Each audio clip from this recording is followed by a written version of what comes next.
വചനമേ നിത്യജീവന്റെ ആധാരമേ, രക്ഷയേകിടും സത്യമാർഗമേ, എന്റെ ആത്മാവിനാശ്വാസമേ. വചനം വചനം വചനം. സാമുവേലിന്റെ 1-ാം പുസ്തകം 20-ാം അധ്യായം. ദാവീദ് റാമായിലെ നായോത്തിൽ നിന്ന് പലായനം ചെയ്ത് ജോനാഥാന്റെ മുമ്പിലെത്തി ചോദിച്ചു, എന്താണ് ഞാൻ ചെയ്തത്? എന്താണ് എൻ്റെ കുറ്റം? എൻ്റെ ജീവൻ തേടാൻ മാത്രം നിന്റെ പിതാവിൻ്റെ മുൻപിൽ എന്താണ് എൻ്റെ പാപം? അയാൾ അവനോട് പറഞ്ഞു, അത് സംഭവിക്കാതിരിക്കട്ടെ, നീ മരിക്കുകയില്ല. ഇതാ, ചെറിയ കാര്യമായാലും വലിയ കാര്യമായാലും എന്നെ അറിയിക്കാതെ എൻ്റെ പിതാവ് ചെയ്യാറില്ല. പിന്നെന്തിനെ പിതാവ് ഇക്കാര്യം എന്നിൽ നിന്നും മറച്ചു വെക്കുന്നു? അങ്ങനെയാവില്ല. ദാവീദ് വീണ്ടും ആണയിട്ട് പറഞ്ഞു, നിന്റെ ദൃഷ്ടികളിൽ ഞാൻ അനുഭാവം കണ്ടെത്തിയിട്ടുണ്ടെന്ന് നിന്റെ പിതാവിന് നന്നായി അറിയാം. അതിനാൽ ജോനാഥാൻ ദുഃഖിക്കാതിരിക്കാൻ ഇത് അവൻ അറിയേണ്ട എന്ന് അവൻ വിചാരിച്ചു കാണും. എന്നാൽ ജീവിക്കുന്ന കർത്താവാണേ, നിന്റെ ജീവനാണേ, ഞാനും മരണവും തമ്മിൽ ഒരു ചുവട് അകലമേയുള്ളൂ, തീർച്ച. ജോനാഥാൻ ദാവീദിനോട് പറഞ്ഞു, നീ ആത്മാർത്ഥമായി പറയുന്നതെന്നും നിനക്ക് വേണ്ടി ഞാൻ ചെയ്യാം. ദാവീദ് ജോനാഥാനോട് പറഞ്ഞു, ഇതാ, നാളെ അമാവാസിയാണ്. ഞാൻ രാജാവിനോടൊത്ത് നിശ്ചയമായും ഭക്ഷിക്കാനിരിക്കേണ്ടതാണ്.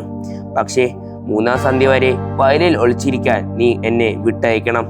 നിന്റെ പിതാവ് എന്നെ നിർബന്ധപൂർവ്വം തിരക്കിയാൽ കുടുംബം മുഴുവനും വേണ്ടിയുള്ള ഒരു വാർഷിക ബലിയുള്ളതിനാൽ തൻ്റെ പട്ടണമായ ബത്ലഹേമിലേക്ക് ഓടിച്ചെല്ലാൻ ദാവീദ് എന്നോട് അടിയന്തരമായി ഒഴിവ് ചോദിച്ചിരുന്നു എന്ന് നീ പറയണം.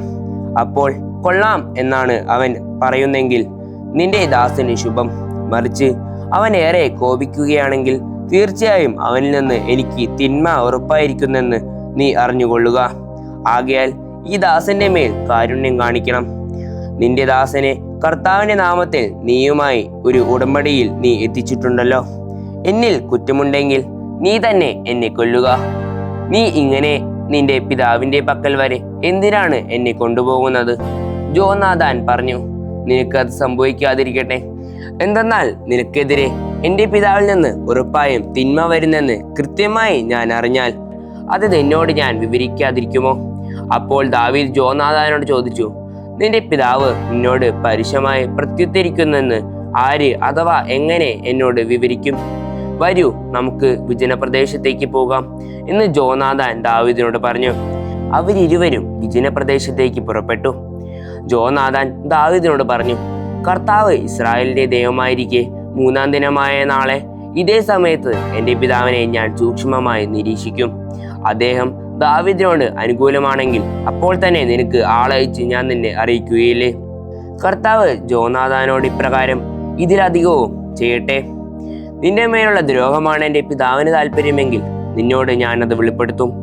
ഞാൻ നിന്നെ പറഞ്ഞയക്കുകയും നീ സുരക്ഷിതനായി പോവുകയും ചെയ്യും. കർത്താവിൻ്റെ പിതാവിനോട് കൂടെ ഉണ്ടായിരുന്നത് പോലെ കർത്താവ് നിന്നോട് കൂടെയും ഉണ്ടായിരിക്കട്ടെ. ജീവനോടെ ഞാൻ ഇനി ഉണ്ടായിരിക്കുകയില്ലെങ്കിലും നീ എന്നോട് കർത്താവിൻ്റെ കാരുണ്യം കാണിക്കാതെ ഞാൻ മരിച്ചാലും എൻ്റെ ഭവനത്തോടുള്ള നിന്റെ കാരുണ്യം നീ ഒരിക്കലും വിച്ഛേദിക്കരുത്. ഭൂമുഖത്ത് നിന്ന് ദാവീദിന്റെ ശത്രുക്കളെ ഓരോരുത്തരെയും കർത്താവ് വിച്ഛേദിക്കുമ്പോഴും അത് പാടില്ല. കർത്താവ് ജോനാഥാനെ വിച്ഛേദിക്കുന്നത് ദാവീദിന്റെ ഭവനത്തോടൊപ്പമായിരിക്കട്ടെ. അന്വേഷിക്കുന്നത് ദാവീദിന്റെ ശത്രുക്കളെ കയ്യിൽ നിന്നാകട്ടെ. ദാവീദിനോടുള്ള തന്റെ സ്നേഹത്താൽ ജോനാഥാൻ അവനെ കൊണ്ട് സത്യം ചെയ്യിക്കുന്നത് ആവർത്തിച്ചു.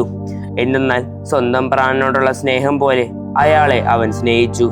ജോനാഥാൻ അവനോട് പറഞ്ഞു, നാളെ അമാവാസിയാണ്.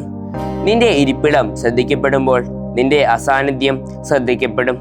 നീ 3-ാം നാൾ പിന്നിടുമ്പോൾ ആ ധാരണാദിനത്തിൽ നീ ഒളിച്ചിരുന്ന സ്ഥലത്തേക്ക് ഇറങ്ങി വന്ന് ഏസേൽ ശിൽക്കിമോ സമീപം ഇരിക്കണം. അപ്പോൾ ഞാനൊരു വശത്തേക്ക് എനിക്ക് അയക്കാനുള്ള ഒരു ലക്ഷ്യത്തിലേക്ക് 3 അമ്പുകൾ എയ്യും. എന്നിട്ട് പോയി അമ്പുകൾ കണ്ടെത്തുക എന്ന് പറഞ്ഞ് ഇതാ ഞാൻ ഒരു ഭൃത്യനെ അയക്കും. ഭൃത്യനോട്, ഇതാ അമ്പുകൾ നിന്റെ ഇപ്പുറത്താണ്, അവ ഇവിടേക്ക് എടുത്തുകൊണ്ടുവരിക എന്ന് കൃത്യമായി ഞാൻ പറഞ്ഞാൽ വന്നുകൊള്ളുക. എന്തെന്നാൽ ജീവിക്കുന്ന കർത്താവാണേ, നിനക്ക് ശുഭം തന്നെ, ഒരു പ്രശ്നവുമില്ല. എന്നാൽ ഇതാ അമ്പുകൾ നിന്റെ അപ്പുറത്താണ്, മാറിപ്പോകുക എന്നിങ്ങനെയാണ് യുവാവിനോട് ഞാൻ പറയുന്നതെങ്കിൽ വിട്ടുപോയിക്കൊള്ളുക. എന്നാൽ കർത്താവ് നിന്നെ അയച്ചിരിക്കുന്നു. ഞാനും നീയും സംസാരിച്ച ഈ വചനം ഇതാ എനിക്കും നിനക്കുമിടയിൽ എന്നേക്കും കർത്താവുണ്ട്. ദാവീദ് വിജനപ്രദേശത്ത് ഒളിച്ചിരുന്നു. അമാവാസിയായി. രാജാവ് ഭക്ഷണത്തിനടുത്ത് അത് കഴിക്കാനായിരുന്നു.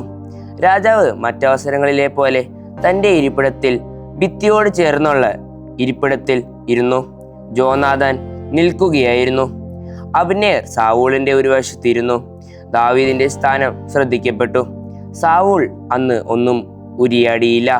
കാരണം അശുദ്ധനാകും വിധം അവന് എന്തോ സംഭവിച്ചിരിക്കണം. അവൻ തീർച്ചയായും ശുദ്ധിയുള്ളവനല്ല എന്ന് അയാൾ കരുതി.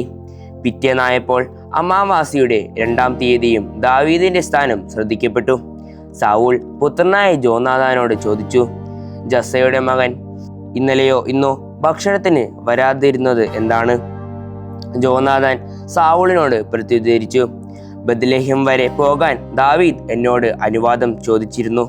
പട്ടണത്തിൽ ഞങ്ങൾക്കായി ഒരു കുടുംബ ബലിയുള്ളതിനാൽ എന്നെ വിട്ടയച്ചാലും അതിനായി എൻ്റെ സഹോദരൻ തന്നെ എന്നോട് കൽപ്പിച്ചിട്ടുണ്ട്. ആകയാൽ ഞാൻ നിന്റെ ദൃഷ്ടികളിൽ പ്രീതി കണ്ടെത്തിയിട്ടുണ്ടെങ്കിൽ ഞാൻ ധൃതിയിൽ ചെന്ന് എൻ്റെ സഹോദരന്മാരെ കാണട്ടെ എന്ന് അവൻ പറഞ്ഞു. അതിനാലാണ് രാജാവിൻ്റെ മേശയിലേക്ക് അവൻ വരാതിരുന്നത്. അപ്പോൾ സാവൂളിന്റെ കോപം ജോനാഥാനെതിരെ ജ്വലിച്ചു. ദുശാട്ടിക്കാരിയായ കുടലയുടെ പുത്ര, നിന്റെ നാണക്കേടിനും നിന്റെ അമ്മയുടെ നഗ്നതയുടെ നാണക്കേടിനുമായാണ് നീ ജസ്സയുടെ പുത്രനെ തിരഞ്ഞെടുത്തിരിക്കുന്നതെന്ന് എനിക്ക് അറിയില്ലേ? ജസ്സയുടെ പുത്രൻ ഭൂമിയിൽ ജീവിച്ചിരിക്കുന്ന കാലം അത്രയും നീയോ നിന്റെ രാജ്യമോ സുസ്ഥാപിതമാകുകയില്ല. അതുകൊണ്ട് ആളയച്ച് അവനെ എൻ്റെ പക്കലേക്ക് കൊണ്ടുവരിക, എന്തെന്നാൽ അവൻ മരിക്കാനുള്ളവനാണ്. ജോനാഥാൻ തൻ്റെ പിതാവ് സാവൂളിനോട് പ്രത്യുദ്ധരിച്ചു. അവൻ അദ്ദേഹത്തോട് ചോദിച്ചു, എന്തിന് അവൻ വധിക്കപ്പെടണം? അവൻ എന്തു ചെയ്തു? അപ്പോൾ അവനെ കൊല്ലാൻ സാവൂൾ അവൻ്റെ നേരെ കുന്തമെറിഞ്ഞു. ദാവീദിനെ കൊല്ലാൻ തന്നെയാണ് തൻ്റെ പിതാവിൽ നിന്നുള്ള തീരുമാനമെന്ന് ജോനാഥാന് മനസ്സിലായി. ജോനാഥാൻ മേശയിൽ നിന്ന് കോപാക്രാന്തനായി എഴുന്നേറ്റു. മാസത്തിന്റെ 2-ാം ദിവസമായ അന്ന് അവൻ ഭക്ഷണം കഴിച്ചില്ല. എന്തെന്നാൽ തൻ്റെ പിതാവ് ദാവീദിനെ അപമാനിച്ചതു നിമിത്തം അയാളെ പ്രതി അവൻ അസ്വസ്ഥനായിരുന്നു. ദാവീദുമായി നിശ്ചയിച്ച സമയത്ത് പ്രഭാതത്തിൽ ജോനാഥാൻ വിജനപ്രദേശത്തേക്ക് പുറപ്പെട്ടു. ബാലനായ ഒരു ഭൃത്യനും അവൻ്റെ കൂടെ ഉണ്ടായിരുന്നു. അവൻ ഭൃത്യനോട് പറഞ്ഞു, നീ ഓടിച്ചെന്ന് ഞാൻ എഴുതുന്ന അമ്പുകൾ കണ്ടെടുത്താലും. ഭൃത്യൻ ഓടുമ്പോൾ അവനെ മറികടക്കുന്നതിന് അവൻ ഒരമ്പ് എഴുതുവിട്ടു. ജോനാഥാൻ ഏത് അമ്പിന്റെ സ്ഥാനം വരെ ഭൃത്യൻ ചെന്നപ്പോൾ ജോനാഥാൻ ഭൃത്യന് പിന്നാലെ വിളിച്ചു പറഞ്ഞു, അമ്പ് നിന്റെ അപ്പുറത്തല്ലേ, പെട്ടെന്ന് വേഗമാകട്ടെ, നീ നിൽക്കരുത് എന്നും ജോനാഥാൻ ഭൃത്യനിൽ പിന്നിൽ നിന്ന് വിളിച്ചു പറഞ്ഞു. ജോനാഥാന്റെ ഭൃത്യൻ അമ്പു പെറുക്കിയെടുത്ത് തൻ്റെ യജമാനന്റെ അടുത്തേക്ക് ചെന്നു. ഭൃത്യന് ഒന്നും മനസ്സിലായില്ല. ജോനാഥാനും ദാവീദിനും മാത്രമേ കാര്യം അറിയാമായിരുന്നുള്ളൂ. ജോനാഥാൻ തൻ്റെ ആയുധങ്ങൾ ഭൃത്യനെ ഏൽപ്പിച്ചിട്ട് നഗരത്തിലേക്ക് കൊണ്ടുപോയിക്കൊള്ളുക എന്ന് അവനോട് പറഞ്ഞു. ഭൃത്യൻ പോയപ്പോൾ ദാവീദ് തെക്കേ പുറത്തു നിന്ന് എഴുന്നേറ്റ് നിലത്തേക്ക് മുഖം മുട്ടെ 3 പ്രാവശ്യം വണങ്ങി. അവർ പരസ്പരം ചുംബിച്ചു. ദാവീദ് ശക്തി പ്രാപിക്കും വരെ അവർ ഒന്നിച്ചു കരഞ്ഞു.